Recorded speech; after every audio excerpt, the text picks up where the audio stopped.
Accidental Love by Gary Soto, Chapter 3. Marissa sized up a gangly boy approaching on a bike. He looked familiar, so she guessed. He was Rene. He wore dress pants like the kind her father put on for church, and a plaid button down shirt with his shirt tail tucked in. His eyeglasses were slightly bent on his face as he pedaled. She made out white socks with three red stripes near the top. Dang, the boy's a nerd, she thought. Was he really the same one who had been with Roberto? Hi, Rene squeaked after he kicked the leg over the bar and glided his bike onto the patchy lawn in front of the school. He brought a handkerchief from his pocket and swabbed his face. I got here in. He peered at the large watch on his skinny wrist. In 23 minutes, I would have gotten here. Sooner, but I had to stop for construction. He extended a sweaty hand. I'm Rene Torres. Marissa shook his hand, which appeared to have just enough strength to lift pencils and pens, but nothing heavier. She was mystified. She had shaken hands with adults, but never with someone her own age, and it felt strange. It's a pleasure to meet you, he said, his head bowing slightly. She gawked at him. This guy didn't talk like a kid. She sensed that her mouth hung open, but she couldn't help herself. How was your day? Renee asked. How was my day? She thought. This boy is moving wimpy. Still, she answered without a hint of sarcasm. Okay, I guess. And quickly added, how come you're tutoring Roberto? If he was going to try to make conversation, she might as well do her part. Because he needs help, Renee explained. I like it and I get paid. He plans to go into ROTC in college and then into the army, but he needs to retool the mechanical side of his brain. Roberto has a brain? Marissa almost blurted out and said she asked, how come you were hanging out with him? He was going to give me a ride to Office Depot. More pence for this guy's shirt pocket, she thought snidely. She caught herself being mean and didn't like it. Renee stuffed his handkerchief into his front pocket. He shifted his gaze from her face to the front of the school. Two boys were digging their hands into a bag of potato chips. A girl on her cell phone was yelling, You lying girl. You, you snatched it without paying a damn dime. Sneaking a quick smoke, a janitor had his hands cupped around a cigarette. Marissa could tell that the nerd wasn't familiar with her kind of school, one with security guards who themselves looked like thugs. She felt a little embarrassed at the yellow lawn, the torn blinds in the front window, and the steps splattered with old gum. The American flag was hoisted only halfway due to a problem with the broken chain that hauled it up, and gave the impression that the school was in mourning. Someone or something had died. Perhaps something called hope. Roberto wants to be an army officer, Marissa asked. If he was such a good guy, why did he cheat on Licia? She she would have thrown out the question, but heard someone shriek from the front steps, Who's that, Einstein?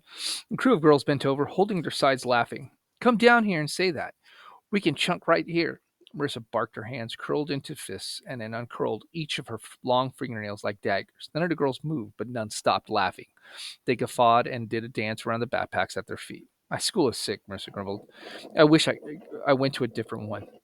There it was out. She had thought it often, but never said it. Don't worry about me, Renee said. People are always picking on me. Marissa winced at his admission.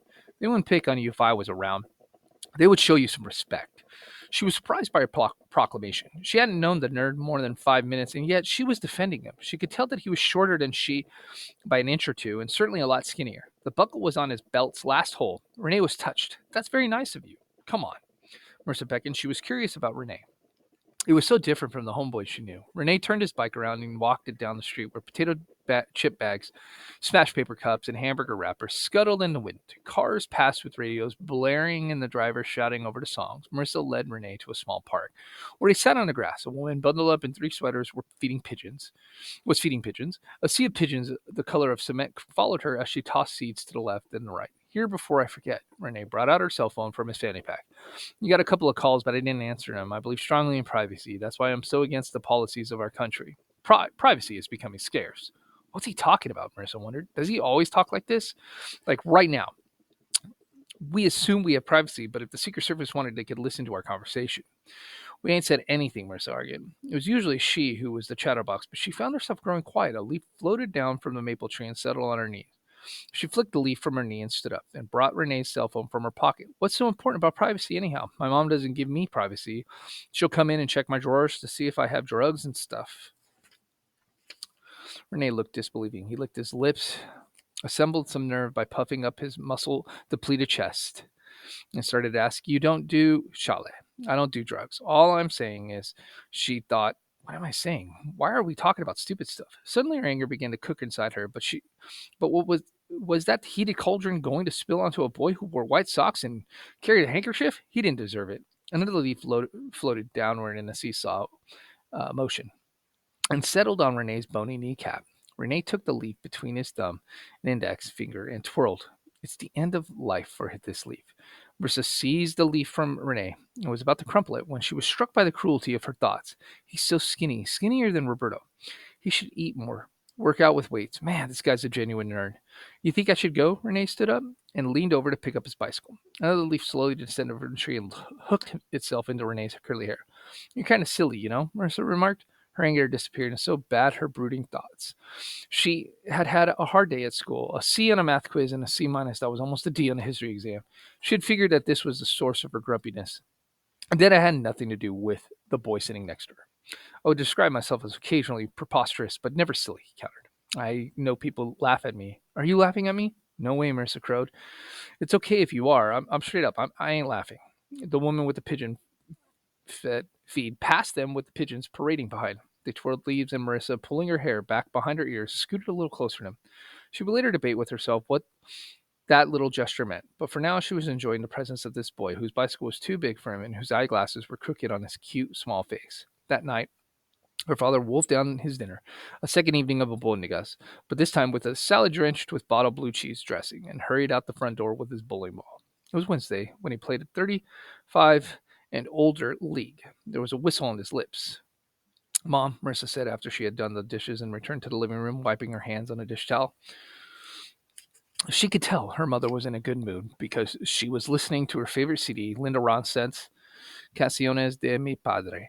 What? Her mother asked. She was seated on the couch with a blanket over her knees, reading an old People magazine. Mom, I want to go to a new school. She had made this decision when she watched Renee ride away in an awkward, crooked path. He had no leg strength, no way to protect himself. True, she had Alicia to protect, but Renee really needed help, or he might be squashed like a bug. Did you see Ricky Martin's mansion? He got 7 bathrooms. Her mother's eyes were lit with excitement. I wish we had 2 bathrooms. That wouldn't be asking too much. Um, I don't like my school.